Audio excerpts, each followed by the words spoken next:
अस्सलाम वालेकुम नाजरीन, मैं हूं फरूख अब्बास न्यूट्रल बाय जावेद चौधरी में। नाजरीन, field marshal general Asim Munir के चर्चे हो रहे हैं जी इंडियन पार्लियामेंट में, और जो उनके अपोजिशन लीडर हैं राहुल गांधी साहब, वो हमारे जनरल साहब के फैन निकले हैं।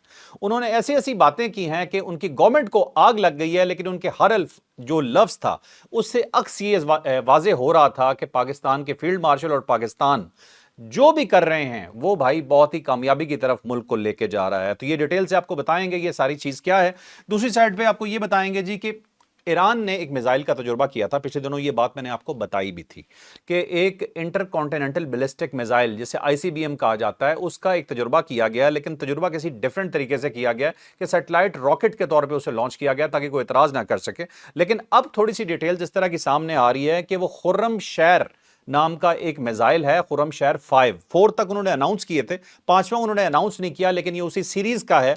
और ये क्या कर सकता है ये सोच के भी आप हैरान हो जाएंगे, ये सुन के तो आप परेशान ही हो जाएंगे, ये भी आपको बताएंगे। और उसके बाद जो तीसरी हमारे पास बड़ी खबर है वो ये है, पाकिस्तान में एक बहुत बड़े ऑपरेशन को लॉन्च कर दिया गया है। किस इलाके में किया गया, क्यों किया गया है, लेकिन कर्फ्यू लगा दिया गया है। ये याद रखिए कि कर्फ्यू लगा हुआ है तो किस हद तक सख्त ऑपरेशन होगा।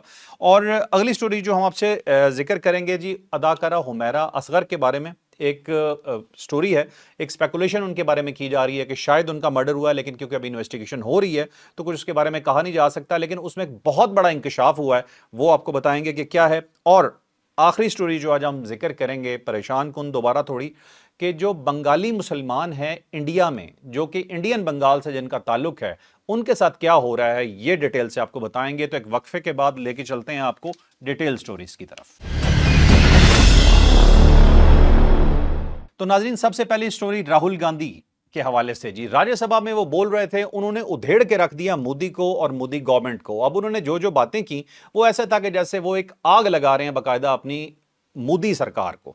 अब जी वो बातें क्या हैं जी, वो कहते हैं जी कि एक साइड पे आप ये कहते हैं जी कि पाकिस्तान इस पहलगाम वाक़े के पीछे था और जनरल आसिम मुनीर इसके पीछे थे, और दूसरी साइड पे जी जनरल माइकल कोरेला जो हैं और उनके साथ 4 मजीद सेंट्रल एशिया के जो आर्मी चीफ्स हैं वो पाकिस्तान में बैठ के कॉन्फ्रेंस कर रहे हैं कि दहशतगर्दी को रोका कैसे जाए। तो भाई आपने दुनिया में यह पैगाम दिया था कि ये लोग दहशतगर्द हैं, वो लोग तो अमेरिका जैसी सुपर पावर और बाकी मुल्कों को साथ बिठा के इस चीज का तदारुक करने जा रहे हैं या ये डिस्कशन कर रहे हैं, और दुनिया में पाकिस्तान का पैगाम ये जा रहा है कि पाकिस्तान तो दहशतगर्दी के खिलाफ है, दहशतगर्दी के साथ लड़ना कैसे है ये पाकिस्तान डिसाइड कर रहा है और होस्ट कर रहा है इस कॉन्फ्रेंस को। ये कॉन्फ्रेंस कुछ अर्सा पहले पाकिस्तान में हुई जिसमें जनरल माइकल कोरेला जो है इन्होंने शिरकत की थी, और ये अमेरिका के सेंटकॉम के जनरल हैं और उनका ओहदा बहुत बड़ा था। उसके साथ सेंट्रल एशिया के जो 4 मुल्क थे उनके आर्मी चीफ्स भी इसमें आए थे, और ये पाकिस्तान की बहुत बड़ी डेवलपमेंट भी थी और अचीवमेंट भी थी कि पाकिस्तान में इस तरह की कॉन्फ्रेंस का इनेकाद हो रहा था।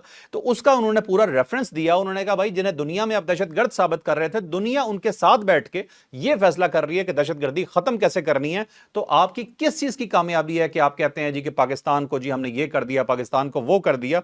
तो उनके फील्ड मार्शल तो यहां तक अपने मुल्क को लेके पहुंच चुके हैं। अब जी अगली बात उन्होंने की, उन्होंने कहा जी फील्ड मार्शल को जो डोनाल्ड ट्रंप है उन्होंने लंच पे बुलाया, लंच पे बुला के शुक्रिया अदा किया, बाकायदा शुक्रिया अदा किया कि आपने जंग को बढ़ने से रोका और जंग को खत्म कर दिया, तो मैं आपका शुक्रिया अदा करता हूं। अब ये कौन कह रहा है? ये मैं नहीं कह रहा, ये राहुल गांधी कह रहा है अपने राज्यसभा में खड़े होके, जहां पे वो अपनी गवर्नमेंट को लताड़ रहा है और कह रहा है कि भाई तुम्हारी कौन सी फॉरेन पॉलिसी है, कौन तुम्हें दुनिया में सुन रहा है। ये देखो भाई, ट्रंप ने ये कहा है जनरल आसिम मुनीर के मुतालिक, तो ये वाली बातें हो रही हैं। तो आप खुद सोचें कि मतलब मोदी का बैठ के वहां पे या बीजेपी के लीडर्स का क्या हाल हो रहा होगा, किस तरह से उन्हें रोस्ट किया जा रहा था वहां पे। हम ये नहीं कहते जी कि राहुल गांधी साहब जी हमारे को बहुत दोस्त होंगे, हम ये नहीं कहते जी कि भाई वो कोई जिसे कहते हैं पाकिस्तान के लिए बहुत बड़े बेनिफिशियरी होंगे, इंडिया है तो वो इंडियन का मुफाद ही देखेंगे। लेकिन बीजेपी गवर्नमेंट को जब हम कंपैरिजन में देखते हैं उनके साथ, तो हमें वो फिर भी कुछ बेहतर शख्स नजर आते हैं। ये बीजेपी गवर्नमेंट जो है इनका तो दिमाग खराब हुआ है। ये लोग तो जिसे कहते हैं ना कि पहले जंगी जनून सवार था, अब जंगी जनून सवार होने का ड्रामा ये मुसलसल कर रहे हैं ताकि लोगों को हाइप में रखा जा सके और जो अगले बिहार के इलेक्शंस आने वाले हैं उनमें कामयाबी हासिल की जा सके। बहरहाल इस स्टोरी को आगे लेके चलते हैं जी। आगे अब वो कहते हैं जी कि आपने कहा, मतलब इंडियंस ने कहा, या उनके फॉरेन मिनिस्टर साहब जो जयशंकर साहब है उन्होंने फरमाया कि पूरी दुनिया ने कंडेम किया ये वाक्य को, आपका जो पहलगाम का वाक्य हुआ था। वो कहते हैं बिल्कुल ठीक है, वाकई कंडेम किया था, लेकिन पाकिस्तान का नाम किसी ने भी नहीं लिया। आप जिस तरह से इसे बेच रहे हैं ना, दहशतगर्दी का वाकया तो दुनिया में कहीं भी होगा तो पूरी दुनिया उसे कंडेम ही करेगी, लेकिन आप पाकिस्तान के साथ क्योंकि नथी कर रहे थे, लेकिन बाकी दुनिया को ये रियलाइज नहीं करवा सके, या बाकी दुनिया ये मान नहीं रही थी। अब वो मान क्यों नहीं रही थी? बड़ा सिंपल सा लॉजिक है, पाकिस्तान का हाथ था नहीं, सबूत थे नहीं, इन्होंने सिर्फ एक अपनी तरफ से न्यू नॉर्मल क्रिएट करने के लिए, जो कि जयशंकर साहब ने कल फरमाया भी था, या मैं फरमाया क्या कहूंगा जी, मतलब बहुत ही बुरा वर्ड है, छोड़ें, मतलब जयशंकर साहब ने जो कहा था जी कि पाकिस्तान के साथ हमने न्यू नॉर्मल क्रिएट कर दिया है, और वो न्यू नॉर्मल क्रिएट करना ही असल मकसद था। ये और बात है कि पिटने का न्यू नॉर्मल उनके अपने लिए नया बन गया, कि पहले ये होता था जी कि जंग है तो एक महदूद इलाके में रहेगी, लेकिन अब जो जंग है, अभी का जो न्यू नॉर्मल है, जो सारे एनालिस्ट भी बात कर रहे हैं, वो ये है जी कि ये फिर अब ये नहीं होगा जी कि एक इलाके में हो रही है, ये जब भी अब जंग होगी तो ये दोनों मुल्क पूरी तरह से इसकी लपेट में आएंगे, और इन अजीबो गरीब लोगों को, बीजेपी के लोगों को ये पता नहीं, ये वो क्या तरह को गाऊ कोला पी के बैठे होते हैं, पता नहीं क्या है इन लोगों को ये चीजें नॉर्मल लग रही हैं, ये न्यू नॉर्मल समझते हैं इस चीज को, कि पाकिस्तान हमें पीट रहा होगा या हम पाकिस्तान पे अटैक कर रहे होंगे तो बड़े अच्छे न्यू नॉर्मल्स हैं, हमने बड़ी बहादुरी करके दिखा दी। तो इसी के ऊपर चीथड़े उड़ा के रख दिए जी राहुल गांधी ने, और उसने उन्हें कहा जी कि पाकिस्तान का नाम कंडेम करने में किसी ने भी नहीं लिया, और फिर उन्होंने चैलेंज दिया मोदी को, उन्होंने कहा अगर दम है ना तुम्हारे अंदर, तुम डोनाल्ड ट्रंप के बारे में कहो कि वो झूठ बोल रहा है, कि उसने कहा 5 जहाज गिरे हैं, उसने कहा कि हमने सुलह करवाई थी।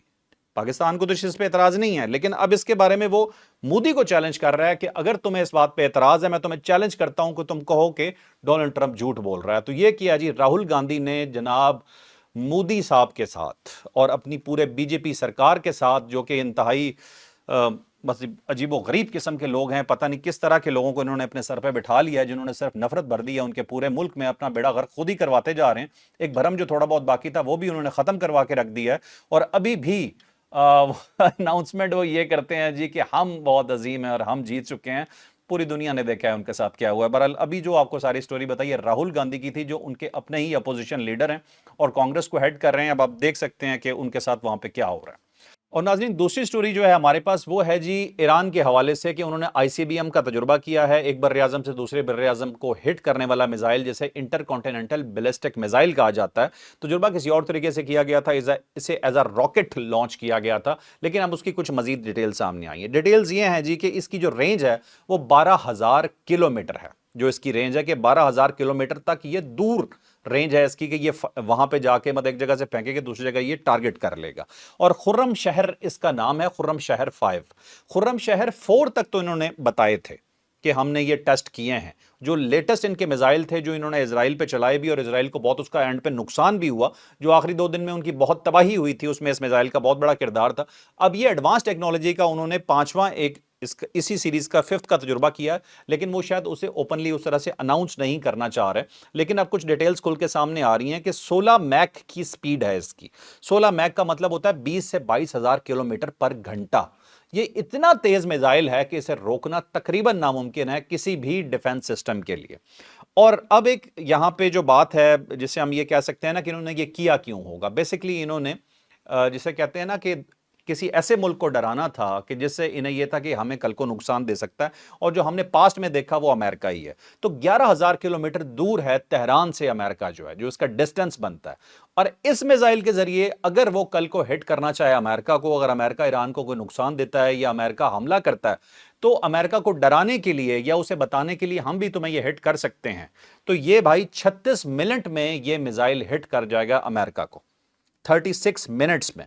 और जितनी इसकी स्पीड है इसे रोकना तकरीबन नामुमकिन है। तो अगर तो ये बात 100% ठीक है, क्योंकि ऑफिशियली एक चीज जब क्लेम कर ली जाती है ना, तो उसके बाद हम उसे बहुत ऑथेंटिकली कह सकते हैं, लेकिन जब इनसाइड स्टोरीज आ रही होती हैं तो उसके मुतल्लिक 100% क्लेम करना बहुत मुश्किल हो जाता है। लेकिन ये डिटेल्स तमाम जितनी भी हैं ऑलमोस्ट ऑथेंटिक हैं, लेकिन ईरान ऑफिशियली अभी इसे उस तरह से अनाउंस नहीं कर रहा कि ये आईसीबीएम है। उन्होंने सिर्फ एज अ रॉकेट ही इसे अनाउंस किया था। बाकी डिटेल्स अंदर अंदर से आ रही हैं, जैसे जैसे आती जाएंगी आपको बताते जाएंगे, लेकिन अपना दिफा करने का हर मुल्क को अख्तियार हासिल है। अब अगर अमेरिका अटैक करता है ईरान पे, तो उन्हें जारी सी बात है इस मिसाइल को तो कम से कम देखना ही पड़ेगा कि इस दफा सिर्फ जो टारगेट होगा वो ईरान नहीं हो, इस दफा सिर्फ माजरत खाऊं कि जो टारगेट जो है वो सिर्फ इजराइल नहीं होगा, इस दफा अमेरिका भी बन सकता। नेक्स्ट स्टोरी जी बहुत इंपॉर्टेंट स्टोरी है जी, कि बाजोड़ में टारगेटेड ऑपरेशन हो रहा है बड़ा। بہت بڑا آپریشن ہو رہا ہے جی. اب ایک بات یاد رکھیے، ایک ہوتا ہے آپریشن جسے ہم یہ کہتے ہیں انٹیلیجنس بیسڈ، وہ اسمال سکیل ہوتا ہے. ٹارگیٹڈ آپریشن اس سے بڑا سکیل ہے. اور اب 3 دن کے لیے کرفیو جو ہے نا وہ نافذ کر دیا گیا ہے 29، 30 اور 31 میں باجوڑ میں. اور وجہ کیا ہے جی کہ ٹی ٹی پی اور افغان طالبان جو ہیں ان کا اس علاقے میں اثر و رسوخ بڑھ رہا تھا. اب جب ہم ان علاقوں میں جاتے ہیں جو پہلے فاٹا کے علاقے ہوا کرتے تھے، تو یہاں پہ جو قبائلی نظام ہے وہ اسی سے بہت ڈسٹرب ہوتا ہے. جب بھی کوئی آپریشن یہاں پہ ہوتا ہے انہیں لگتا ہے کہ اپنے گھروں کو چھوڑ کے جانا پڑتا ہے، کیونکہ آپریشن میں عموماً یا اکثر اس طرح سے ہوتا تھا کہ جگہوں کو خالی کروایا جاتا تھا تاکہ کسی معصوم کا نقصان نہ ہو، کوئی معصوم جان وہاں پہ ضائع نہ ہو جائے. لیکن اس کے اوپر اب ریزسٹنس آنی شروع ہو گئی. لوگوں کو یہ لگتا ہے کہ ہم اپنا گھر چھوڑ کے کیوں جائیں. اور یہ دیکھا جائے تو بات ٹھیک بھی ہے، اپنا گھر چھوڑ کے ڈس لوکیٹ ہو کے کیمپس میں جانا یا کسی رشتہ داروں کی طرف جا کے بیٹھ جانا اور بہت عرصے تک واپس نہ آ پانا، یہ بڑی تکلیف دہ زندگی ہے، نو ڈاؤٹ یہ مشکل کام ہے. لیکن اگر آپ دوسری سائڈ پہ یہ دیکھتے ہیں کہ ہمیں کم نقصان کہاں ہو رہا ہے، جب آپ بیٹھے ہوئے ہیں اور آپریشن آپ کے سر پہ چل رہا ہے، خدا نہ خواستہ کوئی ایک ایسی گولی، کوئی بھی ایسی دھماکہ خیز مواد آپ کے اوپر گر جاتا ہے جس سے معصوم جانوں کا ضیاع ہو جائے، تو پھر ہم نے یہ دیکھنا ہے کہ ہمیں کم نقصان کہاں ہو رہا ہے. اگر ڈس لوکیشن وقتی طور پہ اگر کرنی بھی پڑے تو یہ انڈرسٹینڈ کرنا چاہیے تمام پاکستانیوں کو کہ انہی کی بھلائی کے لیے ہے اور آپ کی فورسز آپ کے لیے ہی یہ کر رہی ہیں. بہرحال اس دفعہ یہ کرفیو اسی لیے لگایا گیا کہ لوگ اپنے گھروں کے اندر رہیں، ڈس لوکیٹ نہیں کیا گیا کسی کو. اور اس آپریشن کو بڑی تیزی سے سر انجام دیا جا رہا ہے. ہیلی کاپٹرز بھی انوالو ہیں، وہ بھی اس کے اندر آپریشن کر رہے ہیں. اور اب یہی ہے کہ ٹی ٹی پی کے لوگ جو ہیں اور ان کے ترجمان جو ہیں وہ بھی اس چیز کو مان رہے ہیں بھائی کہ ہاں بھائی آپریشن بہت سخت ہو رہا ہے. اور اس علاقے کے اندر انہوں نے کوشش کی تھی اپنا اثر و رسوخ بڑھانے کی. تو پاکستان کا ایک علاقہ جو ہے وہ اسپیسیفکلی اب کوشش کی جا رہی ہے کہ اس گند سے صاف کر دیا جائے. اب نیکسٹ اسٹوری جی بہت امپورٹنٹ ہے یہ بھی. حمیرہ اصغر صاحبہ ایک خاتون تھیں، ایک اداکارہ تھیں پاکستان میں. کراچی میں ان کا مرڈر ہوا اور 8 جولائی 2025 کو ڈی ایچ اے کراچی کے ایک فلیٹ سے ان کی جو ڈیڈ باڈی ہے وہ برآمد ہوئی. اور جب ڈیڈ باڈی کو دیکھا گیا تو دیکھ کے یہ پتا چلا کہ بہت عرصہ گزر چکا ہے ان کی وفات کو. لیکن یہ ہے کہ کسی کو پتہ نہیں چلا، وہاں کوئی سمیل نہیں آئی، یہ سب سے بڑا کوسچن تھا. اور ان کے ساتھ کوئی نہیں رہتا تھا، وہ اکیلی تھیں حمیرہ صاحبہ جو ہیں. اور اس کے بعد سٹوریز کو پہ ڈگ آؤٹ کیا جانے لگا، بہت سی کہانیاں اور بھی باہر آئیں. کچھ وی لاگس لوگوں نے اس پہ کیے، اسپیسیفکلی ایسے کرائم رپورٹرز نے جن کا کراچی سے تعلق تھا، جن کی ڈائریکٹلی فیلڈ تھی. اس طرح کی سٹوریز بھی بتائی گئیں کہ بھائی یہ آلریڈی کمپلین کر چکی تھی کچھ سرکاری اداروں کو کہ کوئی بندہ انہیں بلیک میل کر رہا ہے. اس نے ان کا واٹس ایپ ہیک کیا ہوا ہے، اس نے ان کے جی میل کو بھی ہیک کرنے کی کوشش کی ہے یا کیا ہوا ہے. اور یہ اطلاع دی گئی. اس کے بعد انہوں نے کہا کہ آپ اس کا کچھ ریٹن کے اندر دیں، لیکن اس کے اوپر بظاہر جو ابھی تک کی انفارمیشن ہے کہ وہ ریٹن کے اندر تھوڑی سی ہیزیٹنٹ تھی. لیکن بہرحال کوئی نہ کوئی تھا جو انہیں تنگ کر رہا تھا، جو ابھی تک کی رپورٹس ہیں اس کے مطابق. اب ایک بہت بڑی ڈیولپمنٹ ہوئی ہے جی اس پوری سٹوری میں. وہ یہ ہوا ہے جی کہ یہاں سے سیمپلز لیے گئے تھے، 6 سیمپلز لیے گئے تھے مختلف ان کے اس فلیٹ کے. اور اس فلیٹ کے اندر یہ اب کیونکہ میں یہ بھی بتا چلوں کہ ڈیڈ باڈی اس حد تک ڈی کمپوز ہو چکی تھی کہ اندازتاً وہ 8 سے 9 مہینے پرانی ہے. تو باڈی سے کچھ بھی اس چیز کا اخذ کرنا کہ ان کی ڈیتھ کیسی ہوئی تھی بہت مشکل ہو چکا ہے. تو اب جو انہوں نے نمونے لیے 6، اس میں سے کچھ پیالے بھی تھے وہاں پہ موجود. تو اس میں پتہ چلا کہ اس میں سمندری نمک موجود تھا. اور جب کچن میں جا کے دیکھا تو آیوڈائزڈ نمک الگ سے موجود تھا. اب سمندری نمک عموماً تب رکھا جاتا ہے آپ کے مطلب کسی بھی جگہ پہ جہاں پہ سمیل ختم کرنی ہوتی ہے. تو اب یہ ایک ڈاؤٹ، یہ خطرہ ظاہر کیا جا رہا ہے، ہو سکتا ہے کہ حمیرہ اصغر صاحبہ جو ہیں ان کا کسی نے مرڈر کیا ہو اور ڈیڈ باڈی سے سمیل نہ آئے اس لیے وہ وہاں پہ سمندری نمک کو رکھ دیا گیا ہو تاکہ وہ سمیل کو ختم کر سکے. لیکن یہ تمام چیزیں ابھی اسپیکولیشن ہے، سرکاری سطح پہ اس کی کنفرمیشن نہیں آ رہی ہے.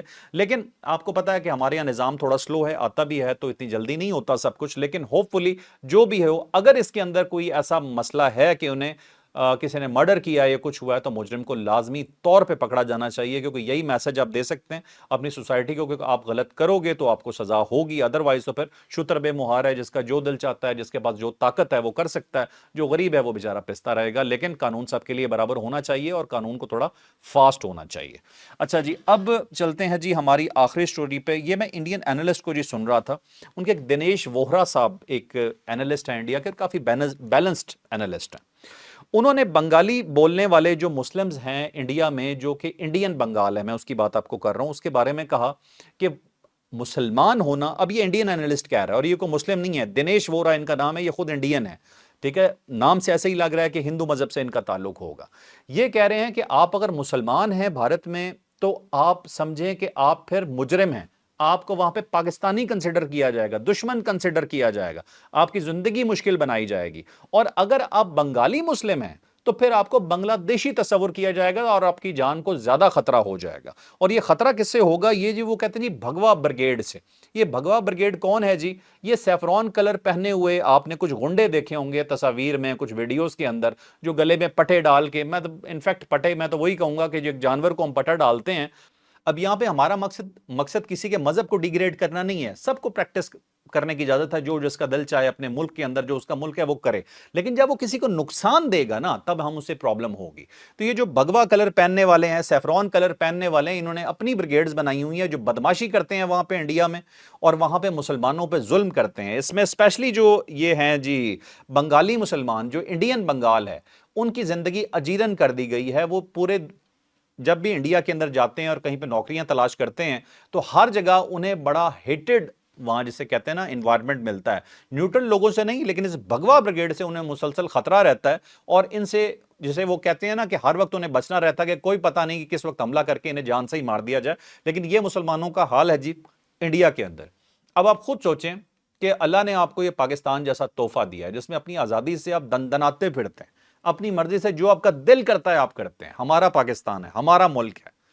वही लोग जिनका ताल्लुक हमारे मजहब से है, इस्लाम से है, जो भारत में बैठे हुए हैं, दूसरे मुल्क में बैठे हुए हैं, उनकी जिंदगियां कैसी हैं?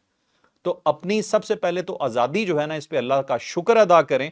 और दूसरी बात यह है कि अल्लाह से दुआ करें कि जिस तरह की फतवात अल्लाह ताला ने आपको अभी मुस्तकबिल करीब में दी हैं, इसी तरह पाकिस्तान को मजबूत रखे और किसी की जरूरत ना पड़े कि वो हमारी आज़ादी की तरफ या पाकिस्तान की तरफ आंख उठा के भी देख सके। तो ये था जी आज का वीलॉग, यकीनन आपके लिए इंफॉर्मेटिव रहा होगा। लाइक शेयर सब्सक्राइब करना आपने बिल्कुल नहीं भूलना। इजाजत दीजिए, अल्लाह हाफ़िज़। पाकिस्तान जिंदाबाद।